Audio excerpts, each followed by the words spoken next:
In today's 10-minute opening video, I'm going to show you the Dutch defense, which you can play with the black pieces, but if you like the setup so much, you actually have a couple of tricks also with the white pieces to get into those positions, similar looking positions, I should say, which I will show you as well. So let's jump in. The Dutch is an f5 based opening, so you can play it against everything that is not the king's pawn. So the way that looks is d4 f5 or c4 f5, and then from this position you have options. So you have the Stonewall Dutch, which if you haven't seen my video on the Stonewall, I really don't know why you haven't. It's one of the greatest videos ever created in the existence of YouTube. Go look at that. You also have the Killer Dutch, the Simon Williams classical Dutch, where you play like this, a little bit more passively.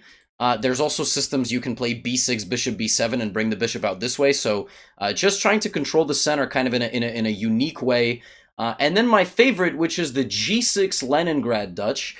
And basically the kind of position that you're going for here is something like this, which looks like a King's Indian system, except you've played f5. So while you have opened your king a little bit, you've actually already played one of these aggressive moves to control the center, and now you just need to play another pawn to e5, and you've got excellent central control. You can do that with a move like e6, and slowly set up with queen e7, knight d7, and e5, or, you know, there's even the immediate queen e8 with knight d7 and e5 quite as well, just trying to get, you know, active piece play in the center of the board. If I had to push you toward a certain Dutch, I would push you toward the Leningrad. I love it. I have found it to be an exceptional attacking weapon. And then you just need to build a little bit more experience. A book that really helped me was a Leningrad Dutch book by Victor Maleniuk, who's a grandmaster either from Russia or Ukraine. I'm not sure. I believe one of those two countries. And his book is great. There's a lot of other Leningrad resources out there wherever you get your resources. And then obviously, you know, you would study some grandmaster games. And as I said, you know, this setup, you can play just about against everything. For instance, you know, just because they don't play the move d4 doesn't mean you can't play, you know, f5 and then g6 and bishop g7 and all the same way. And then try to play b6, bishop b7, or try to move the e-pawn. But be careful, because if you play f5 very early against d4, there is a very scary gambit known as the Staunton Gambit. And for this reason, you might actually sometimes want to start out with d6 or even g6 just to make sure they don't get to play e4. But then you would go to a different opening if they do play e4, right? So d4, d6, e4, now you're in a completely different thing. You can't play the Dutch anymore. But if you play d4, f5, there is this, and this is called the Staunton Gambit. It's very aggressive. I actually do play this with the white side. This is how you can get in a little bit of trouble. Just a little bit of trouble if you play this system. And it doesn't mean you're worse, you just need to know what you're doing. You need to take, then you need to play knight f6, so something like this. And if they offer you the second pawn, I wouldn't take it. I wouldn't take it. I would just give this pawn back and then take the center and develop. And here there's also bishop g5. Against this, again, you can just go the similar way. g6, and you're not really worried about this because you're just going to get castled. But there is a little bit of theory here. There is one trick, don't play d5. Because that blunders takes, and then queen h5 check, and white picks up the pawn again, and white is just much better. But you can play something like c6 to try to get the queen out this way, and also try to reinforce in the center with d5. But I just wanted to show you that, you know, this weapon does exist, and that is one of the dangers of opening your king so early. But if you're a daring flank defense player, you can play like this. Against anything. Knight f3, move 1. Your opponent plays knight f3, go f5. There you go.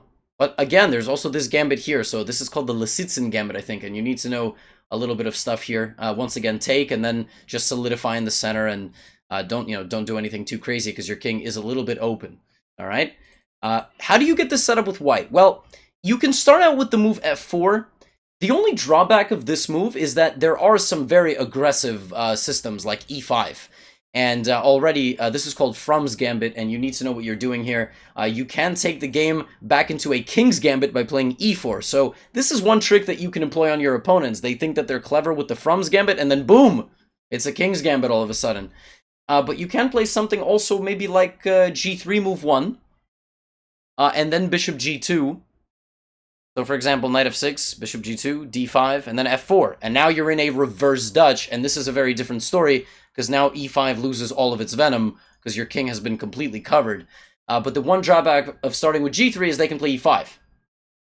Now you're not going to play a Dutch with white, right, because they've played e5. Okay, but now we can play a King's Indian. We can play d3 and knight f3. So just a little lesson there of the move order of the opening and then how you can navigate based on your opponent's responses. Oh, they played like this? All right, perfect, I'm going to play a Dutch. Oh, they're playing like this, they're not letting me play a Dutch, no problem, I'm going to play the King's Indian. But there is a degree of overlap in these openings depending on how your opponent plays and how you obviously play and ultimately decide which way to take the game.